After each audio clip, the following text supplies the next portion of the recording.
Looks great. All right. Well, I think we might actually be recording audio and video at the same time. So finally, hopefully, and we might even get some mic stands next time we do this. That'd be cool. Really small ones that go on the table. That's all you need. And then like that. You can get one of those boxes, like a camera news box. You can put like a logo on it. Yeah, I need a logo first. Well, that's true. But you can get one of those boxes really cheap on Amazon. Yeah. Okay. So sitting here with Juke Higgins. So you are you co-founder, co-owner of Sovereign Barbers? I don't even have all the details. Yeah, so I would say of Sovereign Barbers, sure, co-founder, co-owner. But the truth is that Roberto, my business partner, my other half, bought Frank's Barber Shop downtown last October. And not last October, October 2016. Okay. And I didn't come on board until April of 2017. So, roughly 6 months later, exactly 6 months later. And then we had talked a lot about it. And I was negotiating a spot downtown in another location in the Butler Building. And I just kind of walked away from it. I didn't like. Yeah, I'm not saying anything negative about them. I just decided it wasn't the right fit for me. Mm-hmm. And so I just begged Roberto. Just got him drunk. That usually helps. Do you partner with me? Yes. He already had a shop. And I was like, think about it. Think about it. And he, for some reason, was like, no, I thought about it. I actually kind of like the idea. You got this business. It's running perfectly. You should take on a partner. That's got sweet. No debt. Yeah, exactly. Dude, so, I'm impressed. That's some good negotiating there. Well, he came back with, I think, an even better deal, which was like, all right, you come work for 6 months, no promises, and at the end of the 6 months, we'll talk about it. And so I had to decide real quick if I trusted him. If there's no reason to do it, right? I would have felt like, how could I ask him to do it? So it really, really forced me to. I just pretended it was already mine. That was the trick. Yeah.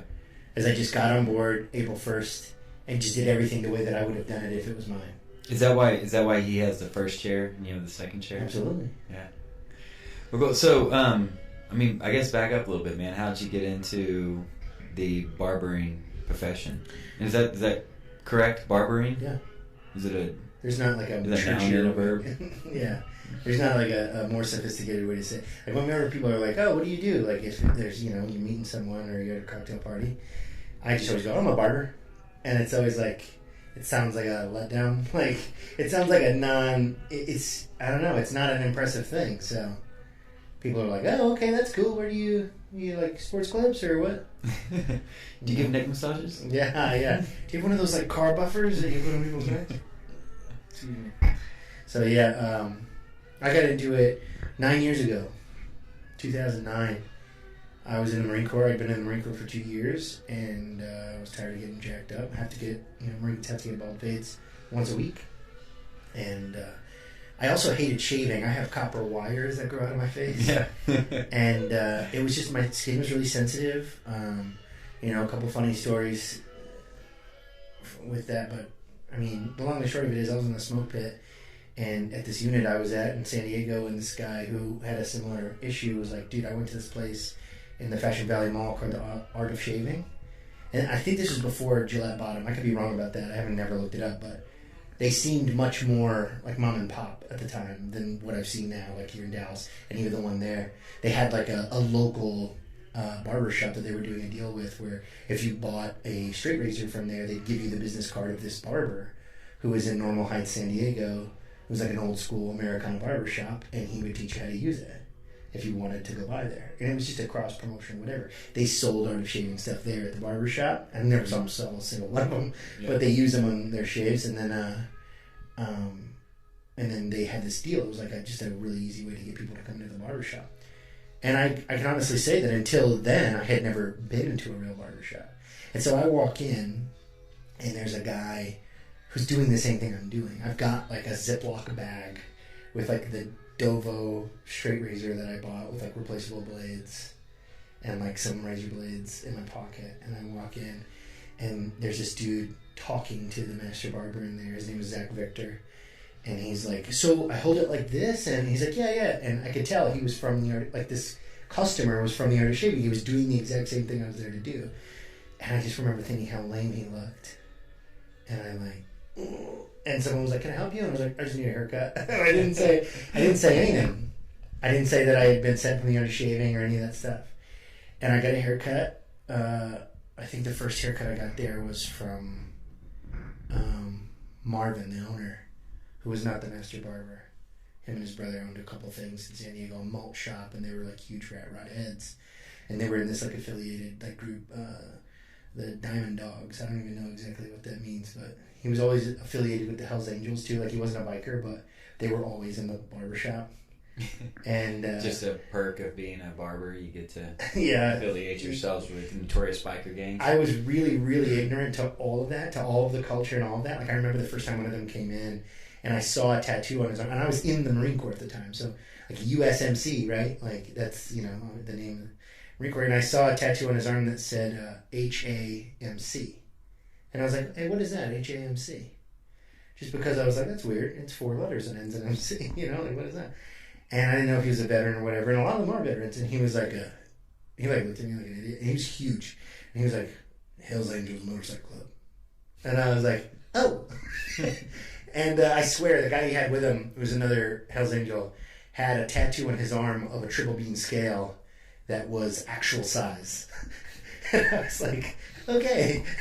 And I just didn't talk to them a lot. And I was just really, really green and fell in love with it really quickly. The atmosphere was what I fell in love with first, like the bullshitting and the just razzing back and forth, and the how everyone seemed really, really comfortable in their own skin, and plus it was cool. It was a cool vibe. You were taking care of yourself. It was something I hated doing, but I liked doing it when I was there. I liked getting haircuts while I was there.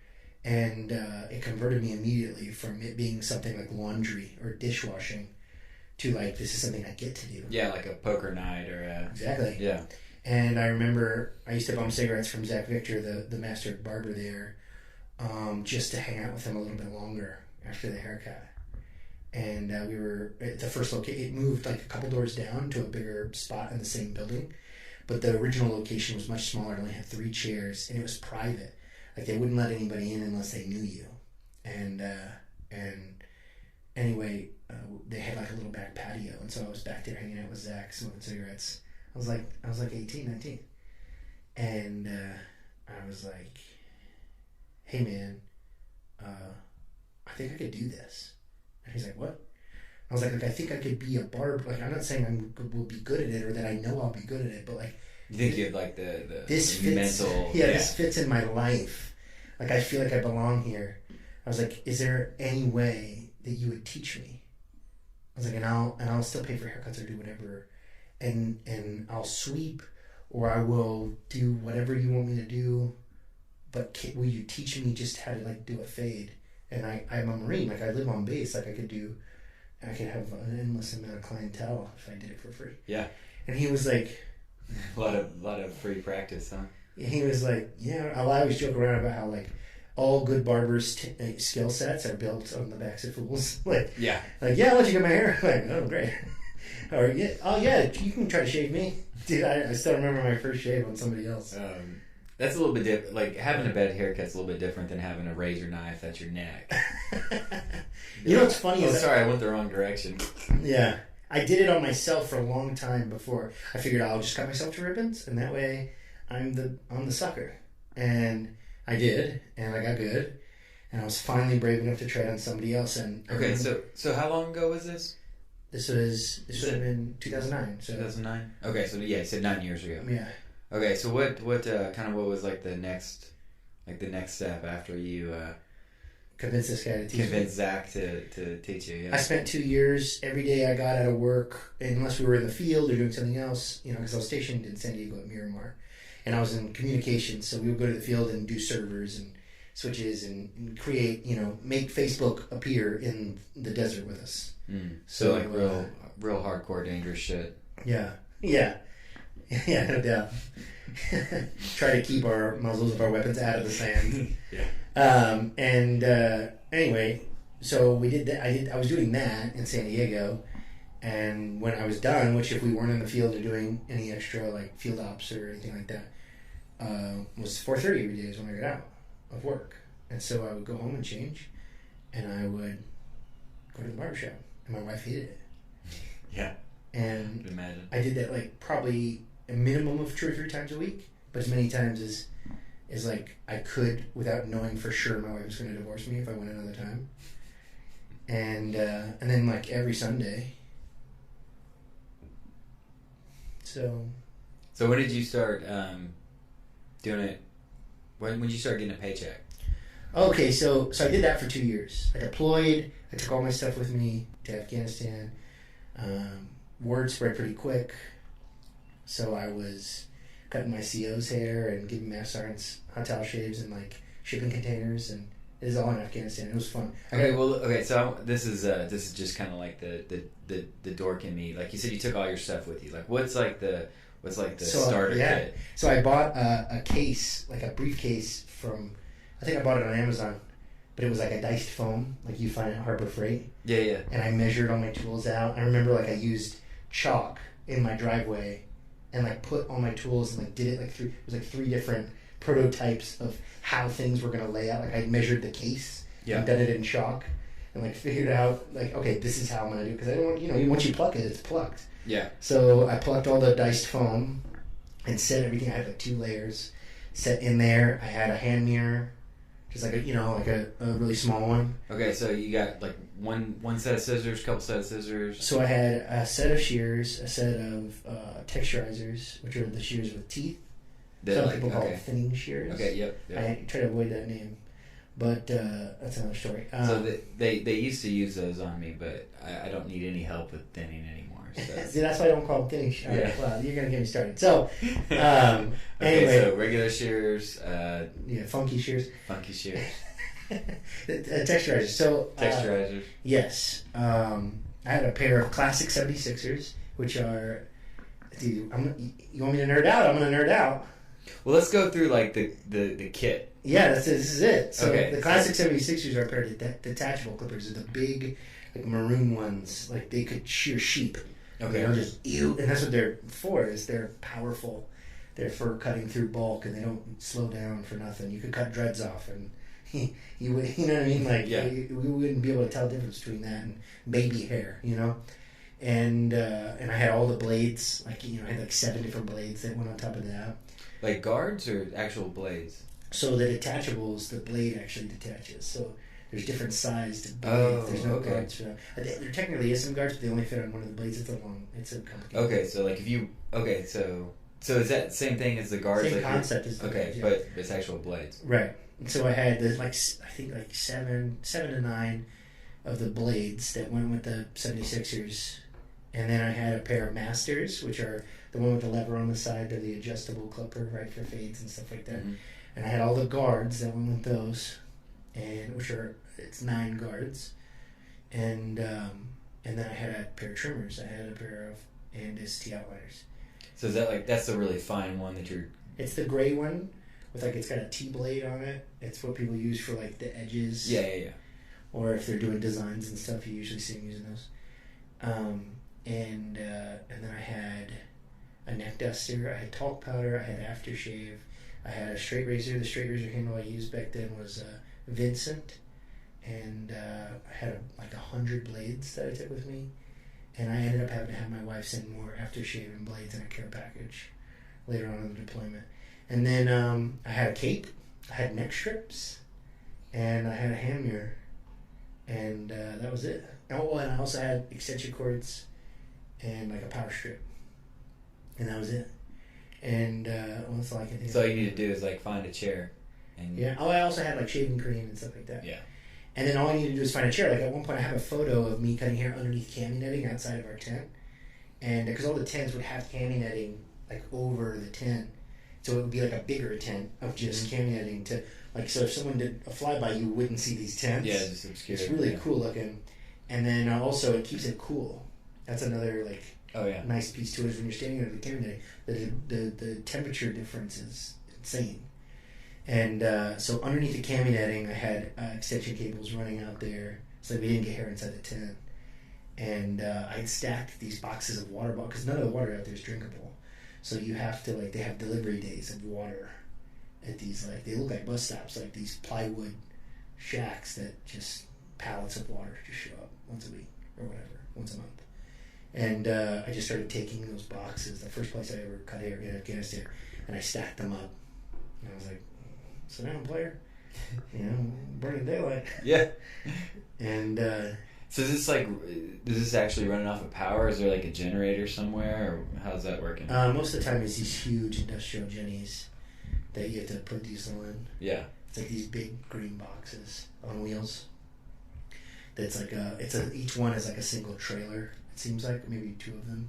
So you took like a pretty non-traditional route on the like the career path here. Well, so I was out there to do comm, but once kind of word spread that I could cut, like that I wasn't terrible. Yeah. It was like nobody cared. Nobody cared what I did. Yeah. You know, it was like I could cut hair. I really didn't do a whole lot of. At one point, I got to be like the first echelon to the base. I didn't cut any hair during this. It was like a month long, where like I was the first echelon to an entryway of the base. It was a supply route. So I just search trucks and I do some Marine Corps things that were absolutely in a Marine's job description, but weren't necessarily in my MOS, which is what makes the Marine Corps unique, I think, is that they do that a lot. Where they're just like, you know how to shoot, right? And you're like, yep. And they're like, come on. And so they needed a body, and there was 4 Marines in this detail from different units. Because the base I was at Kandahar Airfield. And so the amount of Marines that were there compared to the amount of NATO personnel that were there was very, very, very small. And so it was a unique experience. But at Leatherneck is where I did most of my hair cutting, which is mostly Marines. And then, which is somewhere else in Afghanistan. I forget. I don't really know a lot about the geography. No. I just got off the planes. Yeah, I just hear it's hot and dry, a lot of mountains. It was really, really cold, too. Bro, okay. Like incredibly cold. Yeah, because you're just south of Russia, basically, right? It was unbearably cold. I got there in September and it was boiling, just like every day. And they were like, no, you should have been here a couple months ago. Like your skin would just burst into flames when you walked outside. Like, no thanks. So apparently it's not that bad in September, but I was not having fun already. For some reason people decide to live there, right? It's bizarre. It's bizarre to me. Yeah. I had a buddy who was in the Marine Corps that told me that they would go on they were on a helicopter for some reason, and they would fly past and people would throw their stuff and just start praying, I guess, or bowing or whatever. I'm like, what's going on there? Like, they think that we're demons. They literally don't live in they don't understand that electricity exists. Like, this is all magic to them. That there are flying machines. And it's like, whoa, that really puts it into perspective, Yeah. This is a completely different universe. I might as well have traveled in outer space, and landed on a different planet. That's how different the culture and everything is. And I think it takes one big event for someone to have their eyes open to every lens I've ever used to look at the world is subjective in a way, when you think about just other languages. I speak is a funny word to use, but I know sign language. I know just enough sign language to where if I was stranded in a deaf country, which doesn't exist, that I would be all right. And I'd probably get a lot better really quick, right? I know enough sign language to let deaf people know I'm upset with them. But that's about it. So I have some deaf clients, right, because of it. And when I try to explain to people that no, American Sign Language is its own language. It's not a version of English where you use your hands. They have their own culture. They have their own syntax. And people will be like, yeah, but how do they write it? And I'm like, dude, I have a client who's deaf, who was born in Puerto Rico, who does not speak English, but he speaks American Sign Language. Or he knows, however you want to say that.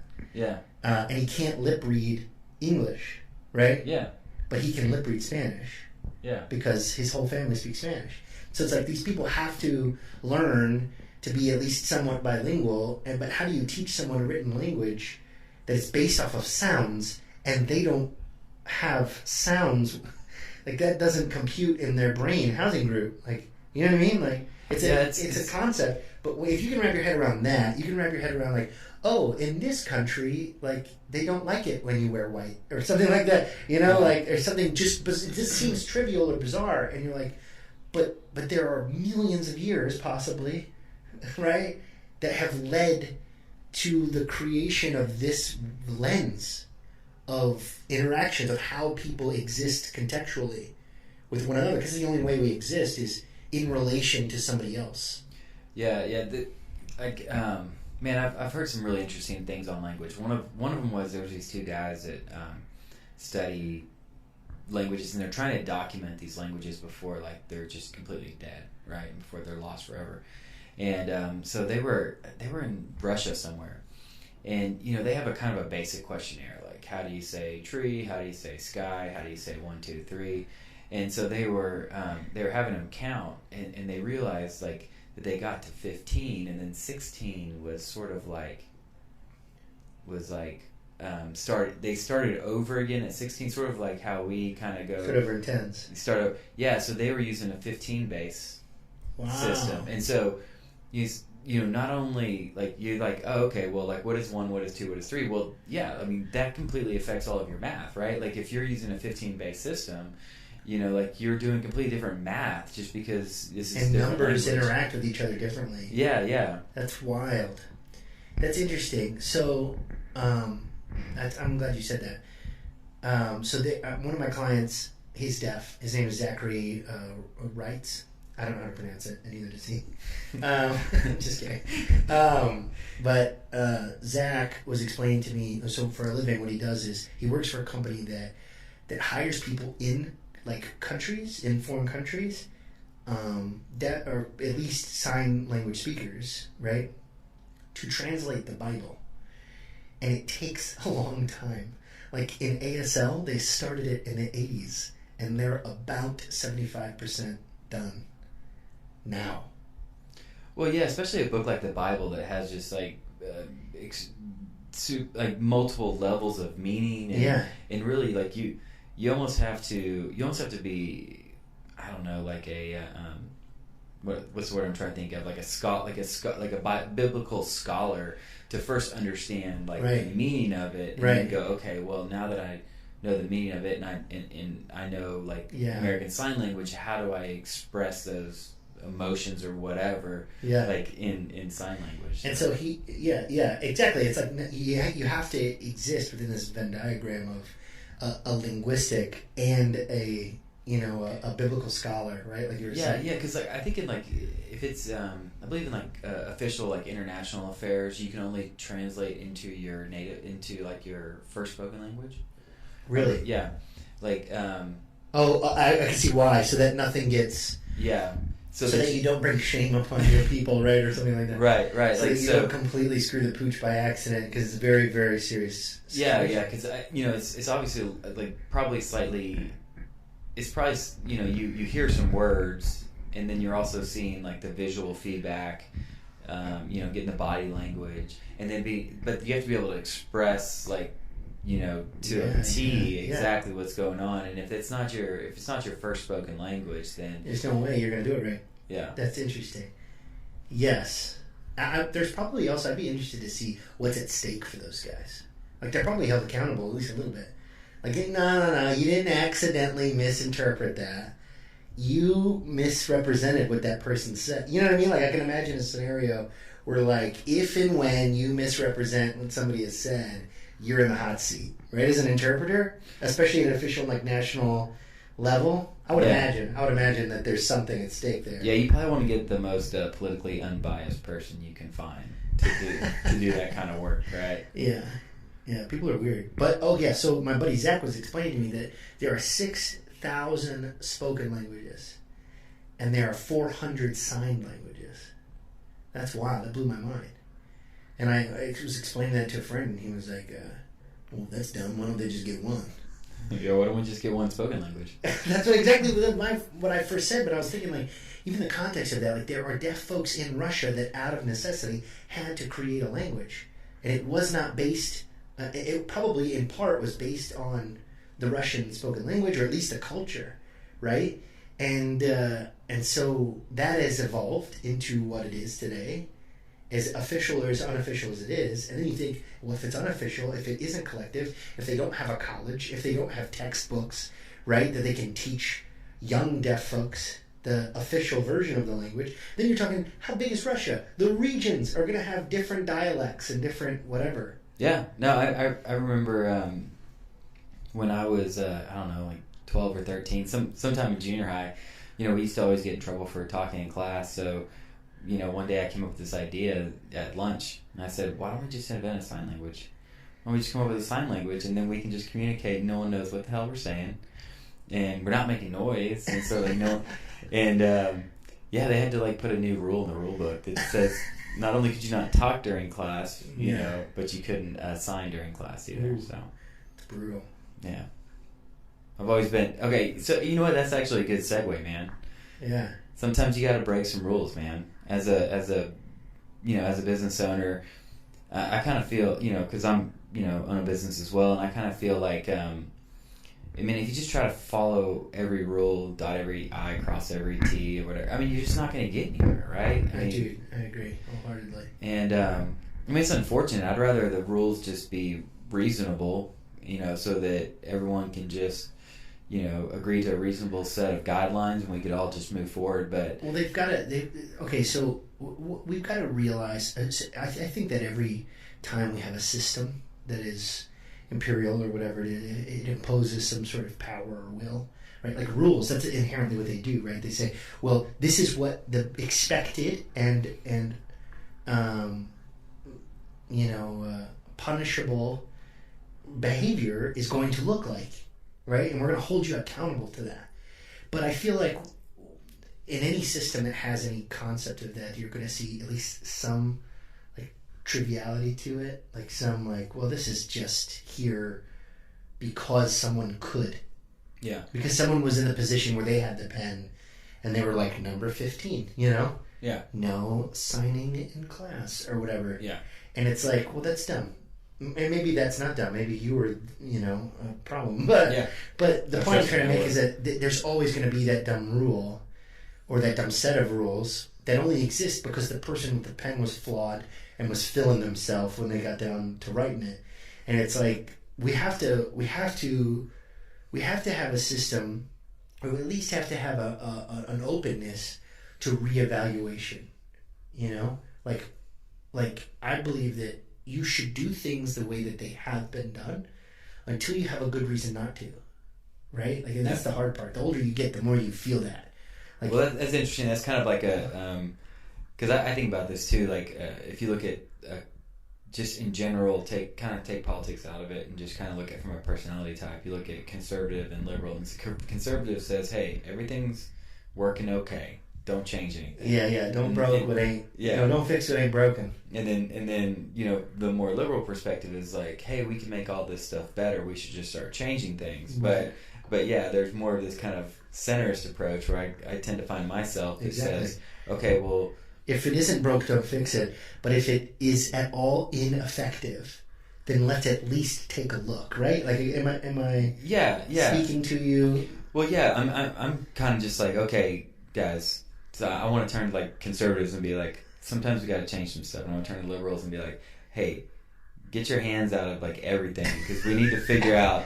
We need to concentrate on the biggest problems. Right. We need to do some smart stuff here. But honestly, as I've gotten further down the road and owning a business, I feel like I wake up every day a little bit more libertarian, where I'm just why's everybody got their finger in my cookie jar? Well, it's just it's silly, So we're opening up, we're opening up a brewery, and in order to do that, we had to. This is amazing, by the way. Which is why thank you. Yeah. That is a not yet released beer. And what? Oh wow! I got the goodness. Yeah. I turned out the cuss just now. I got the goodness. Oh, you can cuss. All right. Well, I'll try not to. Which one was this again? That is a Belgian Golden Strong. I'm not gonna give the name yet. Project Sweaty Balls. All of a sudden, I realized we're doing that right now. Yeah. We've got headphones on and these microphones. And if we just talked a little bit closer and a little bit more central. Have you ever seen that? You don't know what I'm talking about.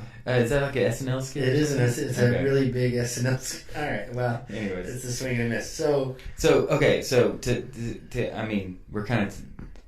My friends probably hate me for this. I always take conversations in this like. Well, we were talking about how we started cutting hair, and then somehow we found our way here. Yeah, no, we're gonna get back to that. I mean, I don't never need to, but this is great. No, so okay, so we had to rezone, right? Because the zone doesn't allow it. So doesn't allow what? Didn't allow alcohol beverage manufacturing. So you had to do a proposed rezoning. Yep.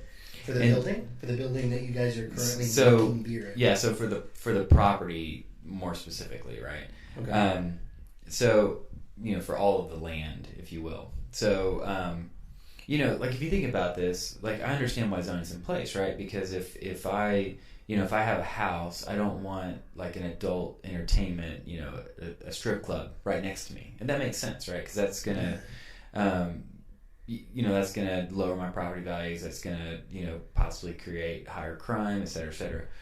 So honestly, the reason the zoning's in place from if you look at it, like I said, from a libertarian perspective, which is the government should have minimal interaction, and really the government is there to. In my opinion, if that the only reason the government should exist is to keep me from infringing on your rights, right?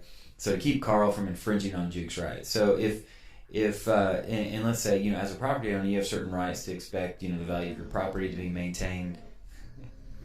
Dude, Fred, are you getting upset over there?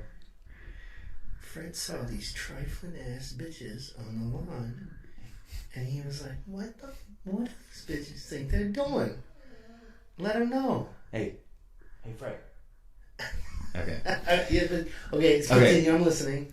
Yeah, so I mean to me, like from a zoning perspective, I mean really it should just be like, hey, this is what I want to do, guys. I want to make some beer, and I should be able to go to whatever. It's my God-given right.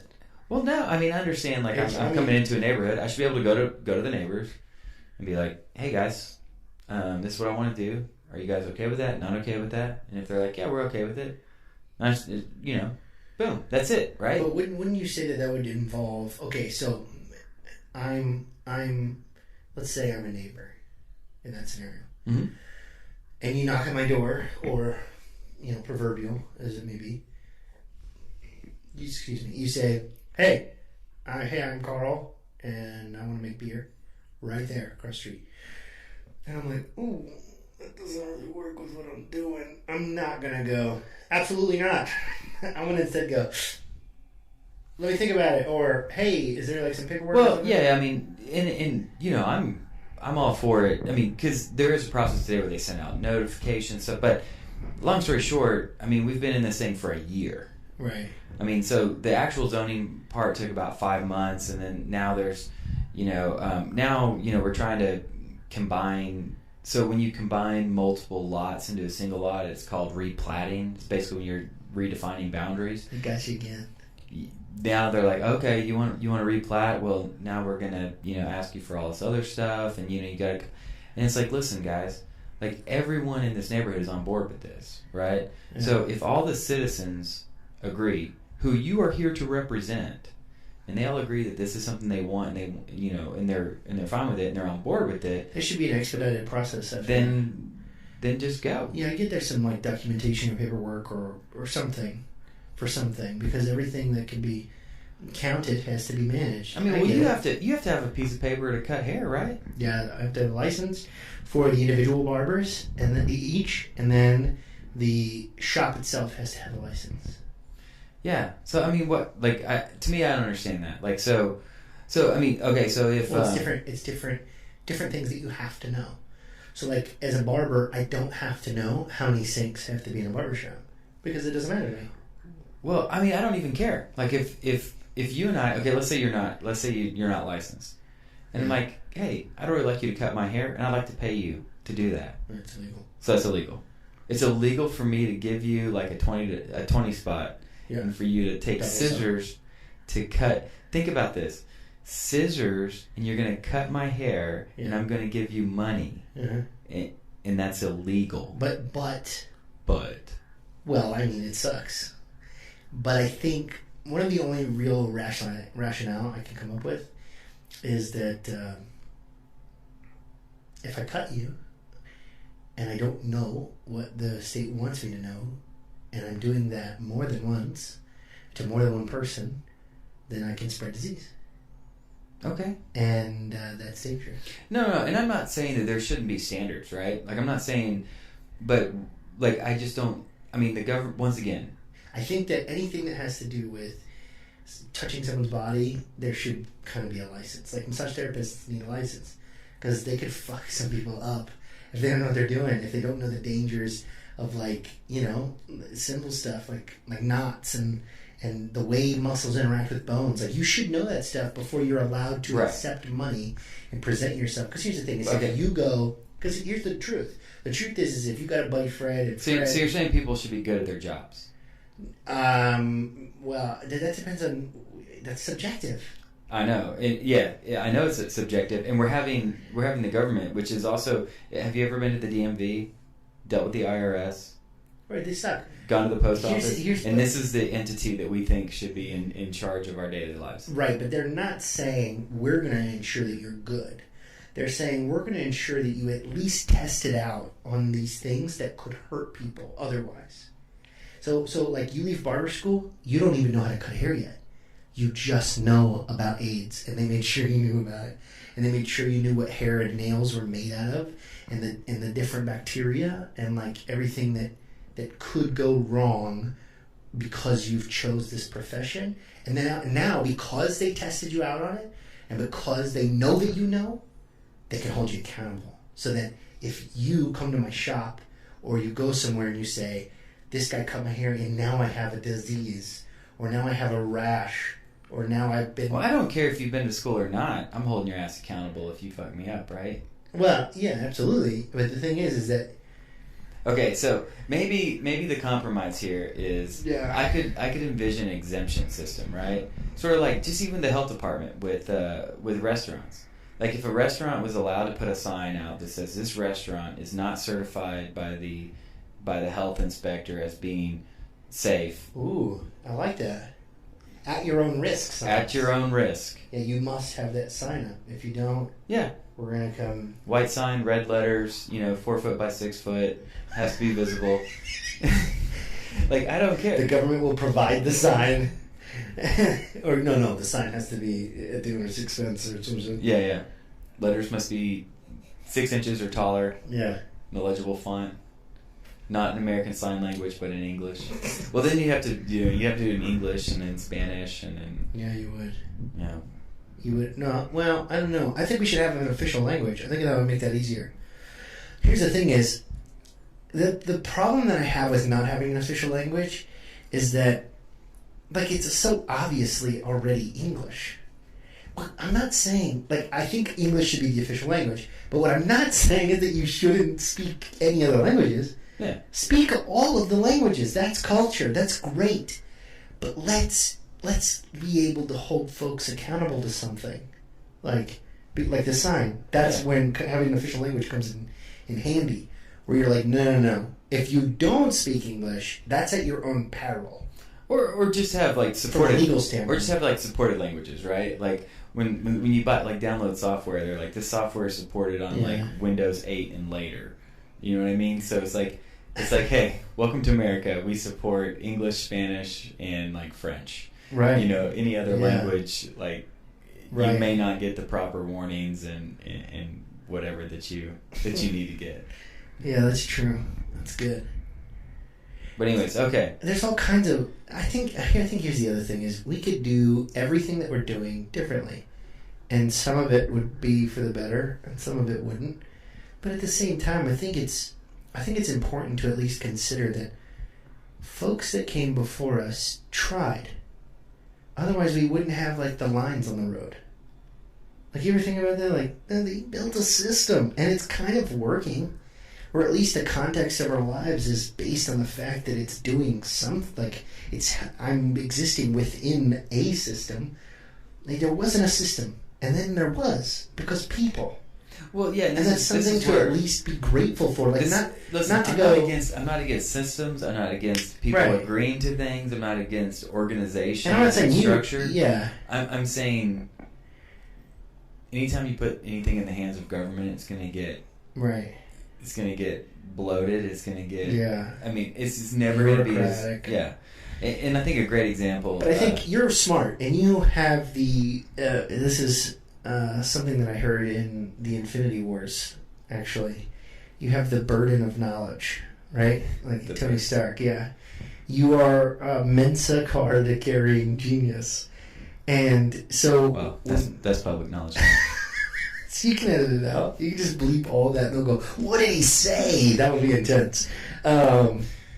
It's just not the card carrying part. Like, it was just, you are a card carrying. Whoa! Wow, that's public knowledge now. But anyway, people probably assume like NRA or something terrible. But anyway, the point I'm trying to make is that it's really, really easy for, especially because our culture, and I don't mean for you, because you don't really actually seem to have this problem, but in our culture right now, we have a foundation of self-righteousness.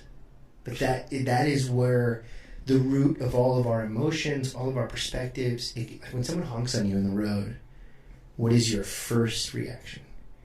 Just, you're like, fuck that guy. Yeah. That's it. That's everybody. Yeah. I've asked so many people if I'm alone in that.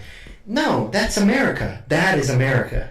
That is America reduced down to its simplest... Because you know what you were doing when you got honked at? You were fucking with your radio or your phone, or you were biting your fingernail. You were doing something that wasn't that bad, but you drifted just a little out of your lane, and you didn't have a turn signal on, and the person was like, I don't know what they're doing, but they're about to hit my car. And they just... It wasn't even like a fuck you beep. It was like a, hey, pay attention. Yeah. And you were like, fuck you, who are you? Who are you to honk at me? Who are you to tell me I'm about to cause an accident? And you know what I'd be willing to bet?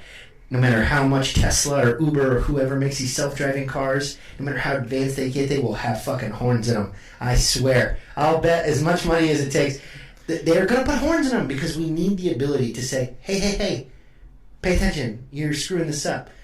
But we got to get rid of some of that self-righteousness because it's okay to critically look at the government and like, rezoning laws and all this stuff and go, maybe we could reconsider this. But when you're doing it, and you're not, it's not my point, but I feel like I talk to a lot of people about these issues, and I love all of your thoughts on them, but I find the more people I talk to about what's going on in the world and the political climate and everything else, it seems to be like, well, duh, why haven't we figured this out? Or why would they ever do these things that are harming the earth? It's like, we just figured it out.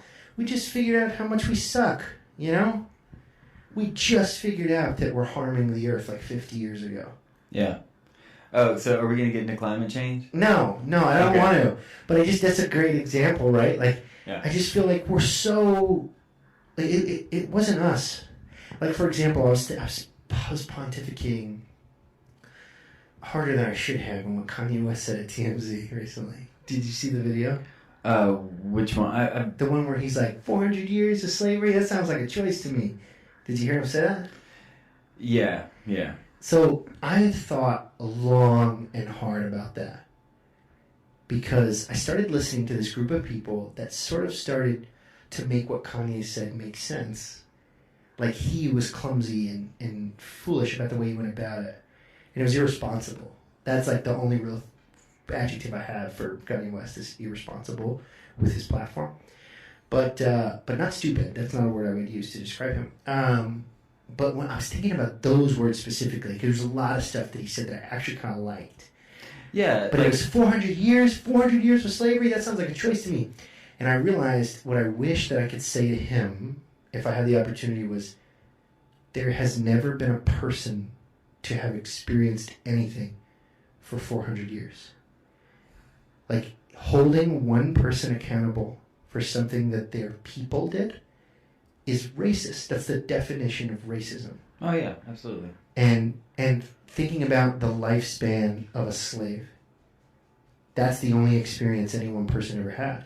Just whatever you just imagined when I said those words in that order. There's no way you could, I'm actually bringing that up to draw a parallel between that and our government, between that and our system in general.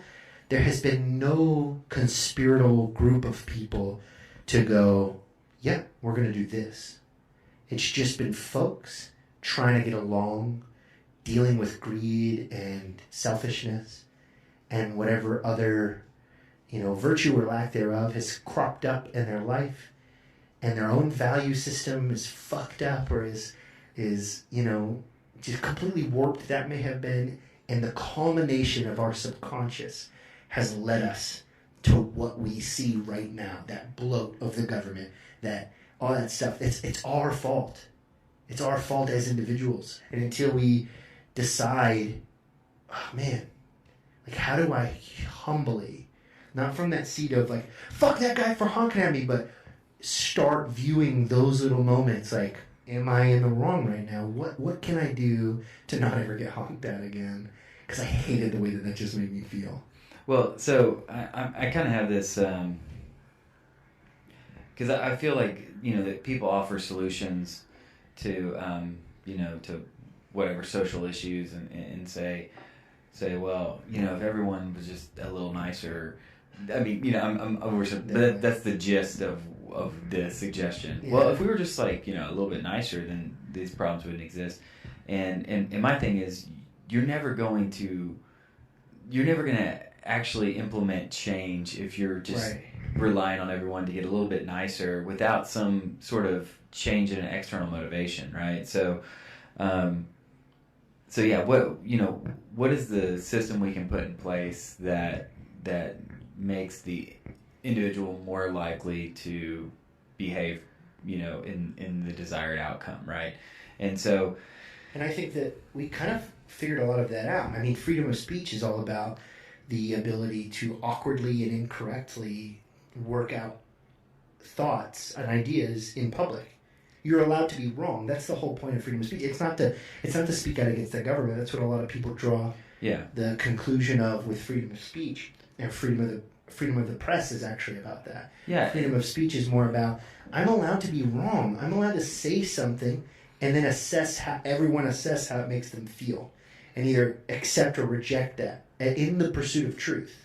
Yeah, because so to back up a little bit, like everyone has, we all kind of just take freedom of speech out of it, but like say in a group of friends, like you say something and all your friends look at you like, in a negative fashion or whatever. How dare they judge you?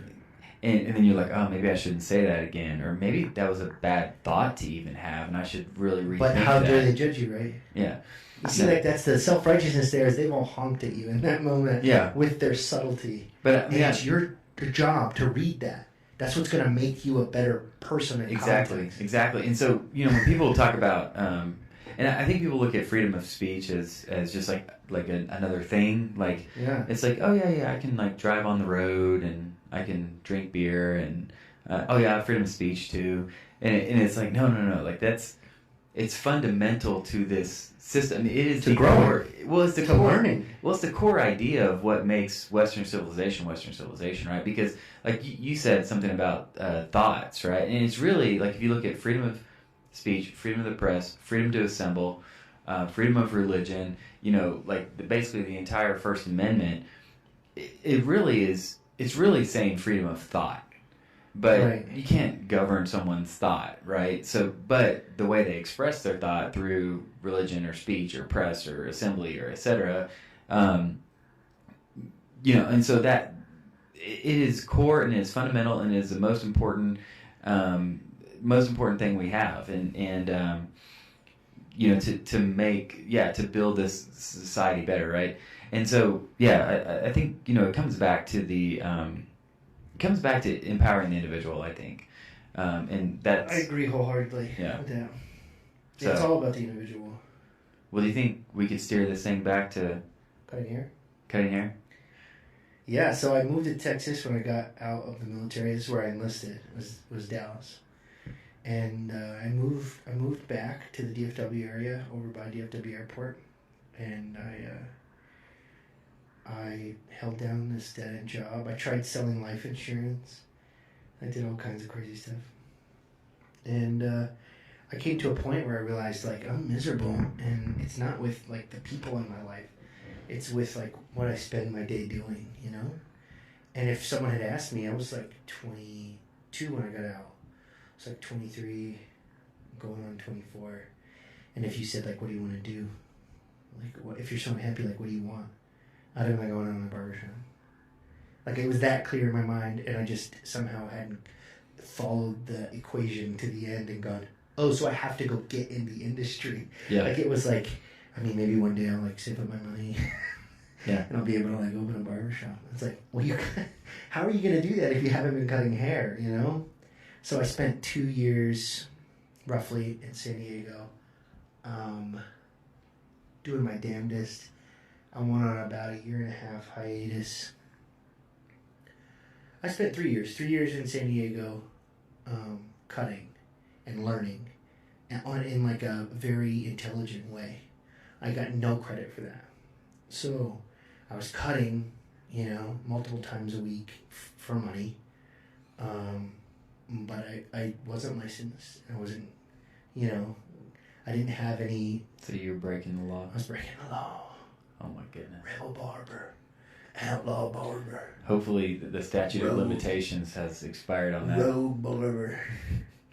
And when I moved to Texas, I was holding down these shitty jobs, and I just thought, I don't care. I read the book Mastery by Robert Greene.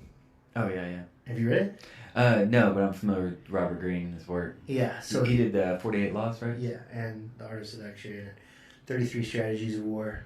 I hair in my eye. Imagine that. And oh no, and this book is he usually has a muse in his books, like an overarching one, and in this one he uses Leonardo da Vinci, and he spends like the first several pages talking about the accolades of Leonardo da Vinci and just how much he accomplished, and then he just completely goes, and people call him a genius, and he's not, and you're like, what? And you just spent like 3 pages telling me about all the stuff he did, and you're like, no, he's not a genius at all. Actually, you could like do very similar, and just not the same stuff that he did. Obviously, it's already been done. And then that's what the rest of the book is about how ordinary folks can really carve out their own path, and how to be a true productive member of society, you will individualize to the fullest, and you will spend a lot of time working for other people and learning fields, and then you will apply those things in only a way that your life experience has led you to do it, and that'll be how you change the world, or your community, or yourself, or an industry, right?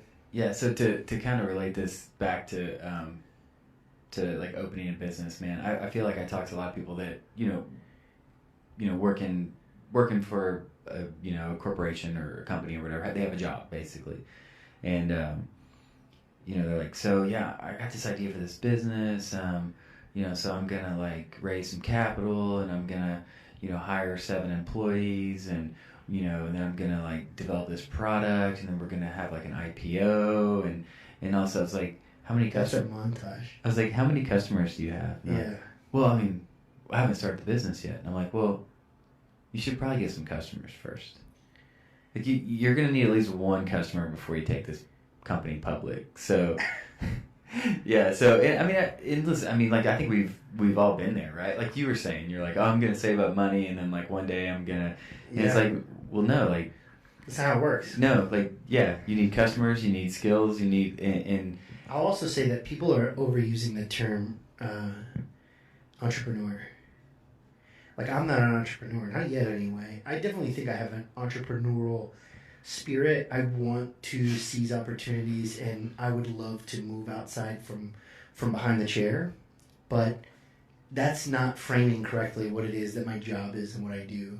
I'm a small business owner, and that is not an entrepreneur. So how do you? A lot of millennials get that wrong. How do you define entrepreneur? An entrepreneur is someone who has a skill set that allows him to do things, and to do things throughout different industries, and to a little of this, a little of that. I've invested.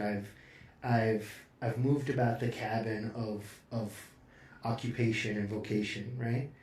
And they have transcended vocation or trade, and they are now just a mover and a shaker, right?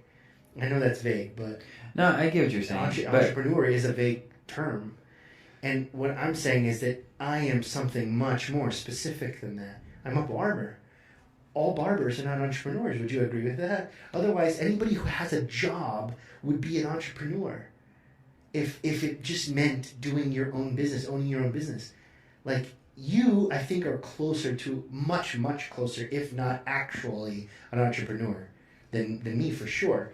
I have a very specific set of skills, right? I'm Liam Neeson.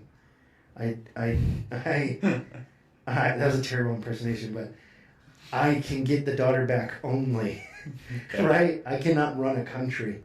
You know what I'm saying? I can cut the hair, and I think I have like some leadership skills and some stuff to run a business, and some ideas that are going well right now.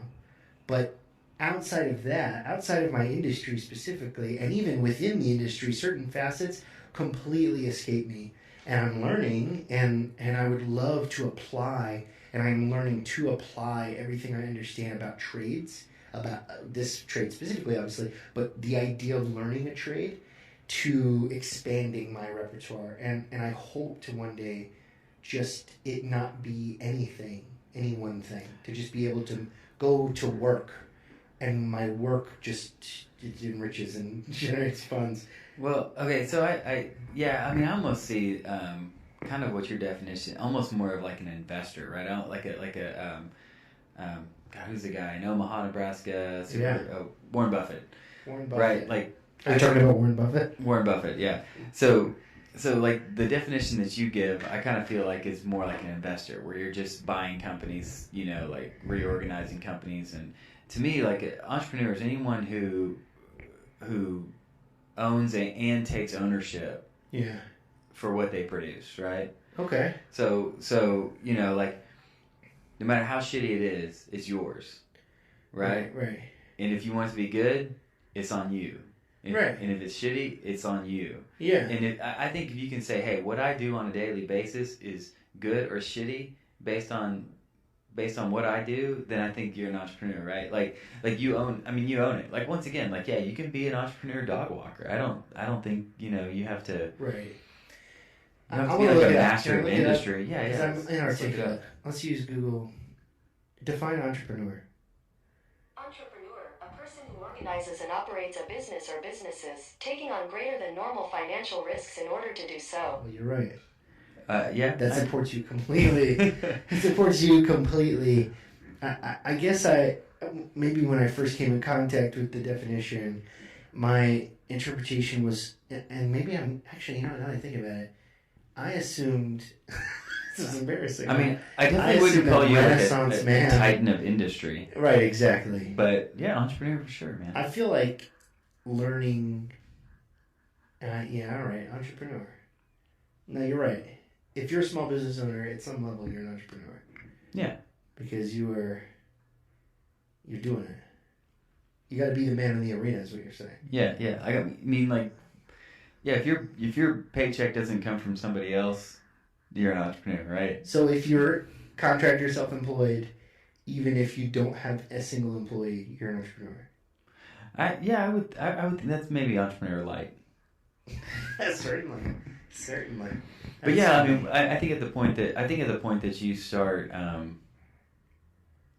think it's the point that you either acquire assets, you invest capital. But yeah, so I mean, I guess in that regard, if you're if you're an IT contractor, right, you're having to buy a laptop, you're having to market yourself, Yeah. I mean, obviously you can outsource parts of this, right? You don't have to, If you have employees, you can have a payroll service. I mean, there's a lot of large companies that use payroll services, right? So Yeah. So I don't know. I mean, I guess my kind of motivation for starting my business was, in which I have two great partners as well. I don't want to leave them out of this, but How did you meet them? well, one I'm married to. Your wife is one of the partners of Manhattan Project. Manhattan Project? Yeah, and then Jeremy Brott, who I used to work with his wife, and that's how I got to know him at just like happy hours and stuff. And then we started making beer. So, but yeah, I think I felt like in the being in for lack of a better phrase, the corporate world. I felt like it was so much about adhering to the rules of engagement and trying to. It's bureaucratic. Yeah, it was just eating that libertarian comes out of you, and you're like, "I can't do it." Yeah, it's like, hey, I just want these rules for no reason. Well, yeah, and once like people that I've worked with, they're like, dude, you're all about rules. I'm like, oh, I'm all about like creating systems that help us all work better together, hopefully. But yeah, I just kind of wanted to say like, hey, I want, instead of like 20% of the actions I do on a daily basis, being effective, like I want 80% of those actions to go towards something. And I think also is, people say, well, I want to own, like, okay, so if you do want to be a titan of industry, right? If you do want to own something massive, you want to have $1 billion company, right? Well, like, you're not just going to like wake up one day and you gotta work and go buy $1 billion company. Like, you gotta work, and not only do you have to work, you have to work for someone. Like, that's the thing that. But at some point, like, we work. No matter how hard you work for somebody, you will never own $1 billion company. I don't care if you work 80 hours a week. You can work 2 jobs. You will never own $1 billion company. Well, I think yes. You have to own a $1 company. Okay, that's good. First, but I think that's true. I think that there's two times you have to humble yourself, maybe, in that trajectory. And that's one, you need a skill set that you can't read about. A skill set that requires working for less than you want. A skill set that requires a boss and a mentor and, doing things below and above your pay grade. Doing things that you weren't asked to do. Oh, there's definitely a benefit to getting your education on someone else's dime. Right, sure. Right. And then you got to humble yourself again and start that $1 company.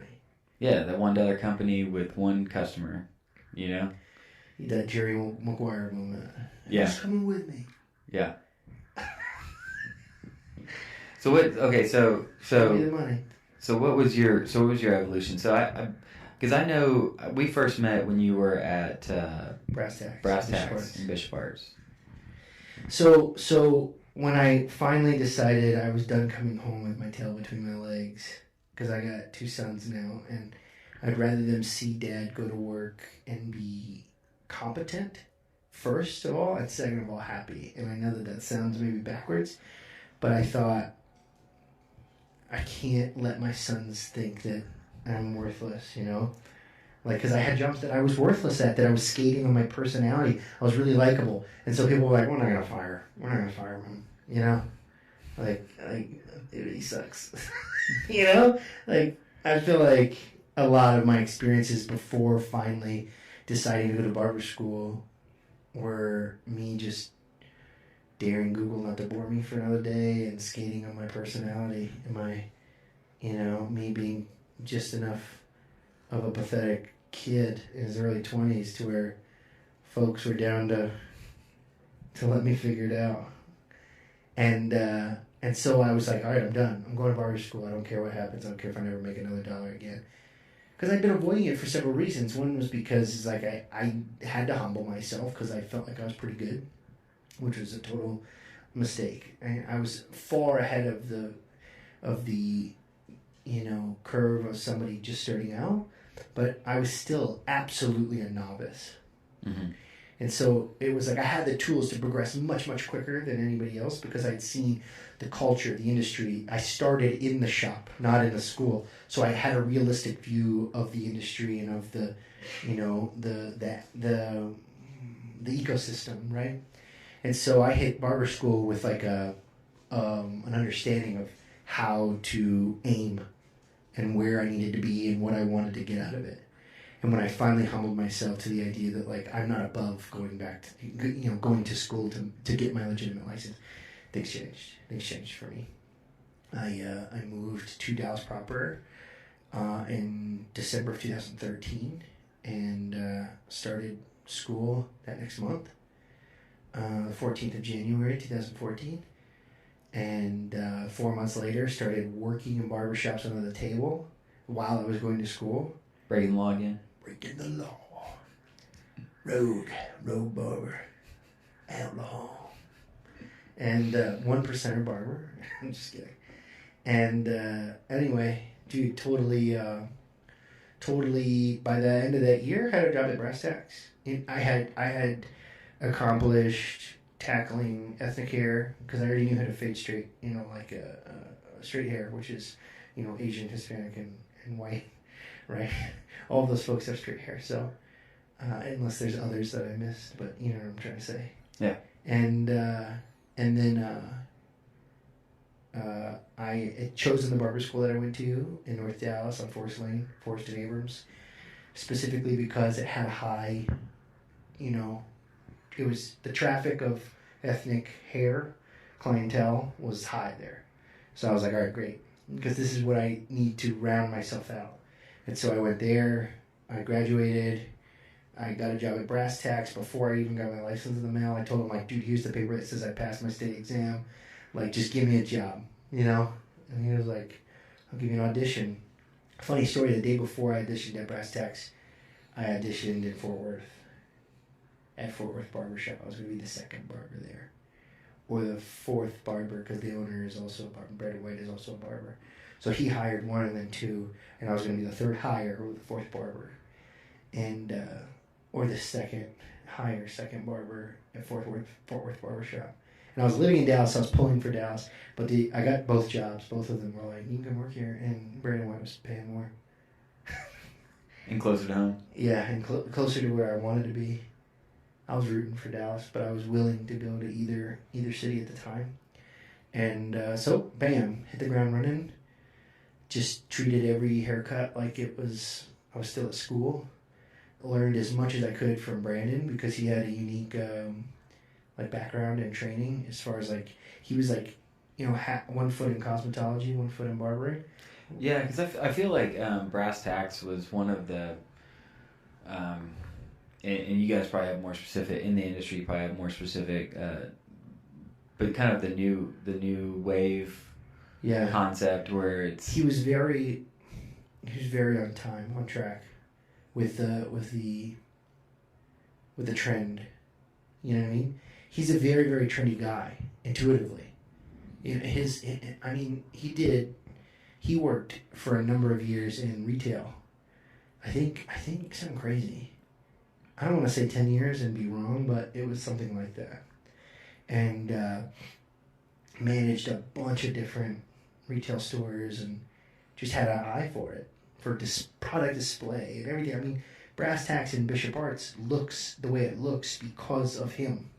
Yeah, nobody came in and said, here's how you do this. He already understood that stuff. Yeah, it sort of kind of has that, for people who haven't been there. You'd think it was a bigger company, a chain. Yeah, and it's sort of, you expect to see cafe racers outside and there's people drinking craft beer and the music's, the music's on point and everything. And I think, prior to that, you're either, you were looking at super discount stuff like, Pro Cuts or whatever, or maybe like you were going to Floyd's and they kind of had like this sort of like I don't even know what it is, 80s, 90s rock and roll, or like British something. I don't even know what their theme is, but it just didn't feel... It's manufactured for sure, whereas Brandon White was like, no, this is me. I'm just going to do me, but I'm going to do it in the most professional retail way that my experience has led me, like the book Mastery kind of alludes to. Well, I mean, okay, so we haven't used the word hipster, but Brandon White is not a hipster. Brandon White is trendy. There's a difference. Okay. Like, I guess once again we can get into semantics here, but and the day I decided, well, not decided, but the day I kind of thought I'm gonna have to leave,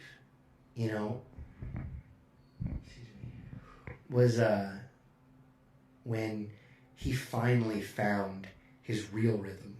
It was like when he first started, he was like, I know how I want it to look, but I didn't know how. There's still some sharp corners. He hadn't picked the voice of it.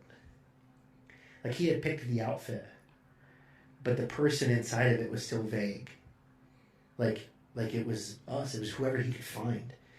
Which, fortunately and very fortunately for me, was me and my friend Ryan, who now works with me at Sovereign, and Christian, which was the first guy he hired, who he knew, or I might get the story wrong, so I won't tell it, but who they kind of went back before that.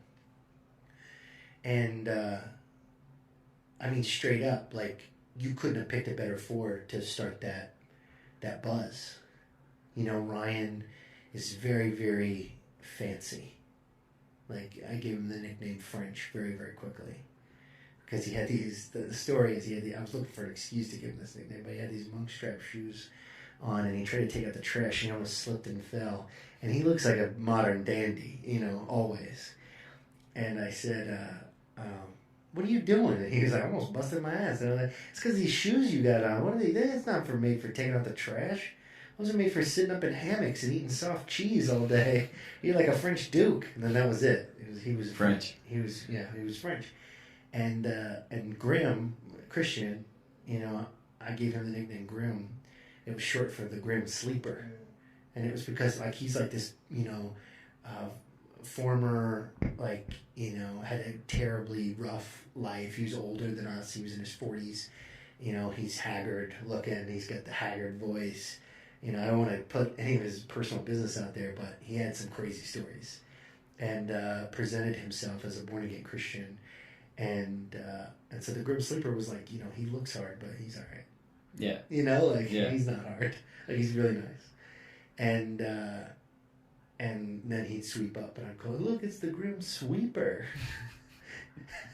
But I mean, I never even gave Brandon a nickname. I couldn't. I could never peg him, or Brandon was so elusive. And he's a lone wolf. He's very, like, he's a cool dude, but part of his spirit is, he's unattainable. He's unreachable, So it keeps people trying for him. It's what puts him at the apex of that brand. And he's cool. He's, he's like a sex symbol, like, oh, Brandon, like, it works, and it's genuine. Like, it's him. He's not putting on, And so when he found, we were doing well. We started getting booked out, but we were trying out stuff. Like, we tried this Peaky Blinders thing where we were wearing, like, suspenders and bow ties and shit, and it just didn't work out. Yeah. It's like that first photo that was in, like, the Observer was us in, like, bow ties and stuff, and it just wasn't us. And then Brandon got a Harley, and like a month later, Christian got a Harley, and that was it. It was like, we found it, and by we I mean they. Yeah. And it couldn't have divided the shop more, and not because, like, I don't like Harleys or anything like that, but because, like, that's just not. It's not me, genuinely. Like, I'm not a biker. I couldn't be a biker if I bought a bike. It would make me more of a biker. Yeah. And I like motorcycles. I think motorcycles are very, very cool. I don't have a motorcycle. I do have a 74 Vespa that I look like a bear riding a tricycle on. And it's the most fun I've ever had in my life. Like, it makes me want a bike. And they got that, and it was like, oh, this is a culmination of all the things we like already. Like, and there's already a group of people with sort of a culture and an image and a look, and it made sense.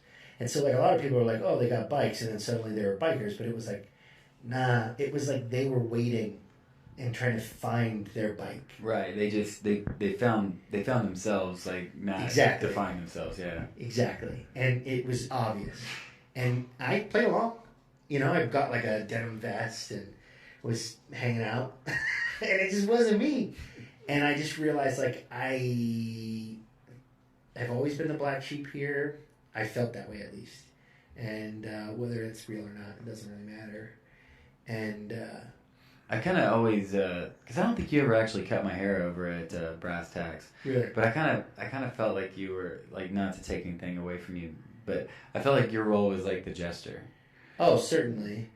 And Like, everyone else is just like, you know, and you're like, you know, making jokes across the whole place, and, you know, you're, I was the entertainment. yeah, like, you're not only like jacking with, like, the person that you know, whose hair you're cutting, but you're like jacking with that guy to the left, Well, and that's that guy just to the me. right. Yeah, yeah. You know, like, it's funny that you say that was my job, because, like, they weren't paying me for that, you know? Like, Yeah. in fact, I think that it really, at some points, it rubbed Brandon the wrong way, which is another reason that I thought, like, it's time. Like, I've hit my glass ceiling. He never did anything, looking back. Like, I might have been slightly ungrateful in the moment for a couple of things, but I understood the gravity of how lucky I was. And I told him that. And I learned those little things that I was even, like, kind of just, that I missed. You know, the level of just opportunity and gratitude that I now have, you know, appreciation that I now have, sense. And I couldn't have asked for a better spot to start my professional career in Dallas. And so that's how I feel about Brass Tacks, man. And then he's killing it. He's doing his own thing. He opened a second location just before I left in Lakewood in 2016, and then now he has a location in the Adolphus Hotel downtown. Oh, which is that, a 2-chair. Yeah, that's cool, man. That's a cool spot. Yeah, beautifully built out. Yeah. And I mean, I am blessed by getting to watch him be a business owner, because he does things in a way that I don't consider a lot of times. And he's had to make a lot of hard decisions. And a lot of the decisions that he made, I assumed were the wrong one when I was not an entrepreneur. And as I've progressed in my career, right, because you got to think, this guy had been cutting hair for 5 years professionally, right? And we all have a kind of our unprofessional story. You know, professionally, I've only been cutting hair for 4 years. You know, this is my 4th year. And Brandon White had been cutting hair for 5 years when he opened the first Brass Tacks. Yeah. And I've got a barber shop. And he was also 33 when he opened the first Brass Tacks. I'm 28. You know, like, and I think about that a lot. Like I had a lot to learn from him, and I still am learning from him. And it's not lost on me, you know? But I graduated barber school in Texas, got to work there. I worked there for about 1.5 years, maybe just under 1.5 years. And I thought, he's taken a very, very distinct direction. He found his groove. It was at the height of it all for me. I was booked out 5 weeks in advance. And I thought there was nothing more that I could get from here. And we will only learn to resent each other from here on out.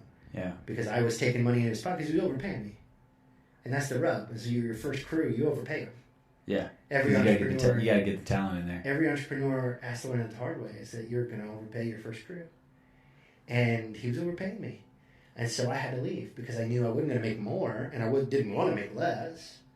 And I wasn't going to be able to advance or experience as much as I could in the industry with him taking the direction that he did. And at least that's how I saw it. And I just kind of felt like I'm okay to leave. So so kind of get us to modern day and what so I spent 10 months at High and Tight after that. Yep.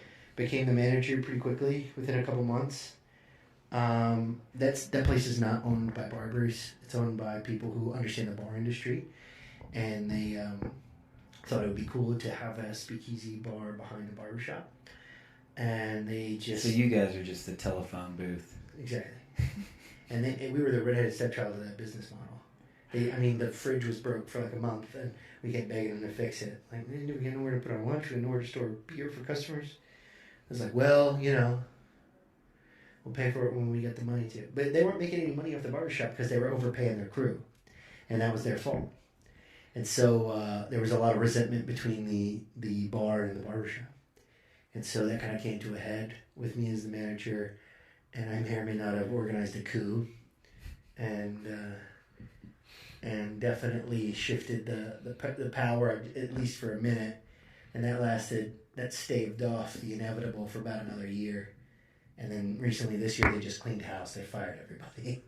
And so are they still cutting hair over there, or is it? Yeah, but okay. They did that primarily they're opening a second location, and from what I understand, like, they're opening a second location, and at their current location, what they had needed to do, to be honest, before I ever stepped foot in the door, was to do exactly what they've done, and that's clean house, or at least give people the opportunity to leave, and change their pay structure so that it's a profitable business, because it wasn't. The bar was making plenty of money, but the barbershop was, and it was a dream for someone like me, who could build my own business, who was worth it. And there was a couple folks in there, my business partner being one of them, for sure, and I met him there, Roberto Montalvo. But a lot of the guys that worked there had come from shops that were chains and stuff like that, and they weren't ready. And if it hadn't been for that location, they wouldn't have survived. So they weren't putting out the way they should have, if you know what I mean. Like, they weren't working as hard and as,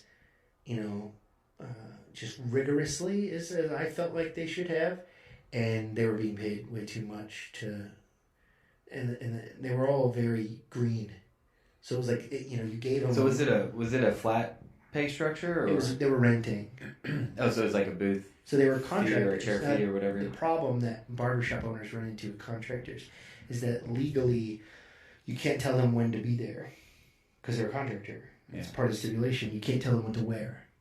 You can't tell them. So if you're like literally just going, hey, you're your own brand, you can have your own website, you can fill your own books, and that's that, right? Then it's a great model. But if you're trying to present yourself as one brand, you run into problems immediately, because it goes to the whole idea of all those things that they technically know legally go to their head. And then you, as the owner, don't have any control over the brand or the consistency. And so your relationship between your barbers and your customers becomes out of your hands. Yeah. And so unless it's implicit from the beginning that, like, look, I'm paying you this way so that you can make the most amount of money. So God damn it, dude. Yeah, so the harder you work, the more money you make. It just, it doesn't work that way, especially when they're green. So inevitably, people end up firing folks or raising the rate or putting them on commission. And OG barbers refuse to. Like, when I was in San Diego, you didn't work for commission. What? Like, you rented your chair, and then you did what you were asked. You showed up when you were supposed to, because if you didn't, they would just tell you, well, we need you here more often. And you'd be like, well, you can't make me. And they go, you're right. And they'd raise your booth rate on you. Yeah. And that's the only real power that they have. So they go, okay, well, it's this much on. And you're like, what? And they're like, damn, now I have to be here more. Yeah, exactly. And so the problem remains, though, is that, how much do you trust your employees? How much do you trust these guys that if they walk away, they can go to TWC and go, no, he tried to make me come in when he wanted me to. He wouldn't let me contact any of the clients when I left, and he tried to tell me what to wear. It's like, it's a slippery slope before you owe back taxes and unemployment, Yeah. And so a lot of folks, myself included, are... So you're saying we should get rid of some of these employment laws? I don't know if that's the case. I think instead that... So we shouldn't allow two private citizens to enter into whatever agreement they want to enter into? Oh, no, absolutely. But unfortunately, a lot of those citizens do it with just a handshake, and neither one of them are really informed about the implications or the repercussions if one of them says, no, that's not what was said. I think that, and you can do that, you just have to put it in writing.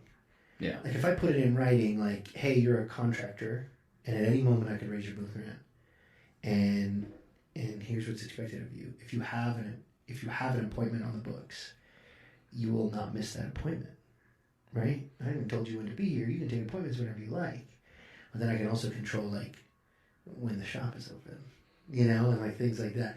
There's ways around it, but again, it's like you would think that people would want to play ball more as barbers because the pay structure is so much greater. Like you're talking the difference between like $91,000 a year and $55,000 a year when you go from commission to booth rent. Yeah. And so it's like, why wouldn't you just play ball? Just wear the stupid apron. Yeah. And be to work when you want to be to work, or when they want you to be to work. Yeah. Wear your Nike basketball shorts on another day. Exactly. Yeah. And so, but these folks have a lot of power. They can go to TWC and get you in a lot of trouble for telling them that stuff. And so, in response to that, all right, you guys don't want to work, then we're going to go commission. And so I hire people under commission right now. Brass Tacks is under commission. Bonafide is under commission. And finally, High and Tight just cleared house and is now under commission because they had so much trouble, wrangling that basket of cats. Yeah. And that's what it is. It's a basket of cats. You got 15 cats and 15 little saucers. You're trying to get them all. Come on, all of you just drink. It's time to drink. That's it. That's being a business owner. Yeah. Yeah, I feel you, man. And you know what? It's funny. It's like I have a friend. I told you, Ryan Standifer, who worked with me at Brass Tacks. Is how we met. We worked together at High and Tight. He's the reason I went over to High and Tight. And now he works with me at Software, and he's on booth rent. I mean, I don't mind saying that out loud. Like, he's on booth rent, and it's because, well, he works, and because we had a conversation. And because, I trust him. And if I asked him to do something, he'd do it. And he knows, he trusts me not to ask him to do something ridiculous. Yeah. That's the other half of that. Yeah. And so it's like we have a brand. We want to represent ourselves cohesively, right? We are sovereign barbers. We are not, Roberto. Chair 1, Chair 2, Chair 3, Chair 4. Yeah. And so, and he was like, I'm down. All right, well, then sky's the limit.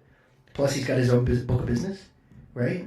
He's, I know what he's capable of, right? He was not one of the people that was being overpaid at High and Tight, And so it's like, all right, well, let's see what we can do for you to help you keep your value, keep your worth, Yeah, no, I think that's I think it's a great approach. I think I feel like people are just happier when they're in control of their own destiny like that, Yeah. And it's not just... Well, it's like giving someone a rope. Yeah. And a book of knots. Yeah. You know what I mean? It's like they can make a lasso and go wrangle some cool stuff. Or they can make a noose. Yeah. It's like... But I think, I'd say the majority of people are going to make a lasso before they make... I don't know. I don't know. Maybe I take that statement back, but...